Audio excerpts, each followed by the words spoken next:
다음은 지상권입니다. 지상권이란 토지 임차권자와 같은 개념으로 보시면 되며, 지상물을 소유하기 위하여 타인의 토지를 직접 사용하는 권리로서 건물이 전부 멸실되거나 현재 건물이 없어도 지상권은 유지되며, 지상권 설정 시 건물 없어도 성립이 가능하고 지상권의 상호관계 규정이 적용된다는 게 특징입니다.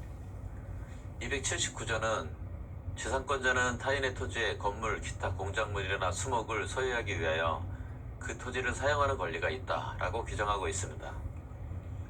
지상권자에게는 갱신 청구권과 지상물 매수 청구권이 있는데, 존속기간이 만료가 됐는데 지상물이 현존하게 되면 갱신 청구권을 행사할 수 있으며, 갱신 청구권은 그냥 청구권으로서 토지 소유자의 승낙이 있어야 성립하며, 토지 소유자의 갱신 거절 시 지상물 매수 청구권을 행사할 수 있는데, 지상물 매수 청구권은 형성권으로서 행사하면 성립하게 됩니다.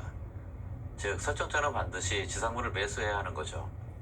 즉, 지상권 설정자가 지상물을 매수하고 싶지 않으면 갱신 청구권에 응하면 되고, 지상물을 매수하더라도 설정자에게 전혀 불리하지 않는데 지료를 받을 수 있기 때문이죠.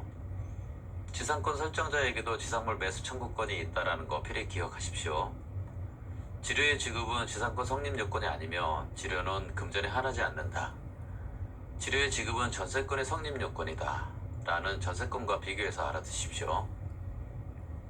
법정갱신이 없으며 부정성이 없는데, 부정성은 지상물이 없어도 지상권이 성립할 수 있으며 지상물이 멸실돼도 지상권은 존속한다 라는 게 부정성이 없다 라는 뜻입니다.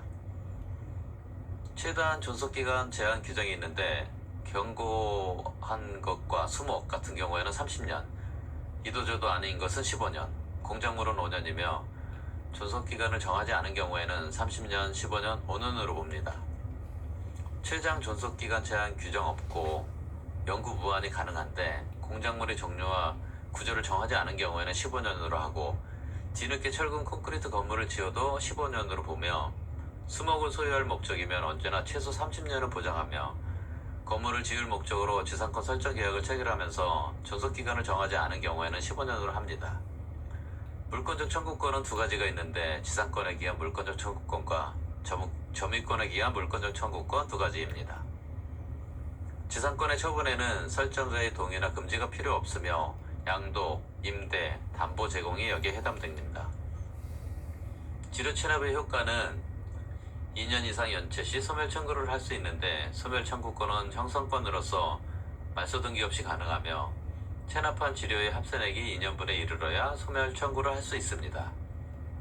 이름은 청구권이지만 실질이 형성권인 것은 세 가지가 있는데, 매수 청구권, 소멸 청구권, 증감 청구권이 이름은 청구권이지만 실질은 형성권에 해당됩니다. 수거권과 원성 회복 의무가 원칙이며, 여기에는 갱신 청구권과 지상물 매수 청구권이 있습니다. 유익비 상환 청구권이 있으며, 수목을 소유하기 위한 구분 지상권은 설정할 수 없으며 토지에만 사용할 수 있으며, 이때 토지 소유자에게 지료를 지급해야 하며, 지료 미지급 시 토지 소유자는 부당이득 반환 청구를 할 수 있습니다. 소멸 통고는 없으며 경매권과 우선 변제권이 없다라는 게 특징이며, 동일 토지의 2개의 지상권, 2개의 전세권 설정은 안되며 지역권과 저당권은 가능합니다. 지상권이 설정된 토지를 양수한 자는 지상권자에게 토지 인도를 청구할 수 없는데, 그 이유는 관습법상 법정 지상권을 주장할 수 있기 때문입니다. 구분 지상권도 역시 소유 사용이 목적이며, 지하 또는 지상의 건물, 기타 공작물을 소유할 목적으로 설정하며 수목은 제외된다라는 거 주의하시고요. 영구히 설정 가능하며 단 토지 위에 임차인이 있으면 전원 승낙을 요합니다. 즉, 구분 지상권의 특징은 수목을 소유할 목적으로는 안되며 토지 상하의 범위에 가능하며, 예로는 육교나 지하차도가 해당됩니다. 전호의 승낙을 요하며 정의 규정이 아니다라는 게 특징입니다. 여기서 정의 규정이란 지상권 제도를 그대로 끌어다 쓸 수 있느냐라는 문제인데, 수목은 제외된다라는 규정 때문에 정의 규정이 해당이 안 된다라고 보시면 됩니다.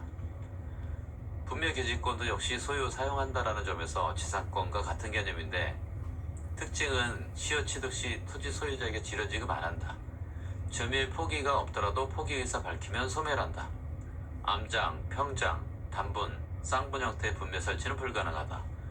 지상권의 존속기간을 유추 적용할 수가 없다라는 게 특징이며, 분묘기지권의 세 가지 취득 원인으로는 토지 소유자의 승낙을 얻어 분묘를 설치한 경우, 자기 소유 토지에 분묘를 설치하고 그 토지를 타인에게 양도한 경우, 시효 취득한 경우가 해당됩니다.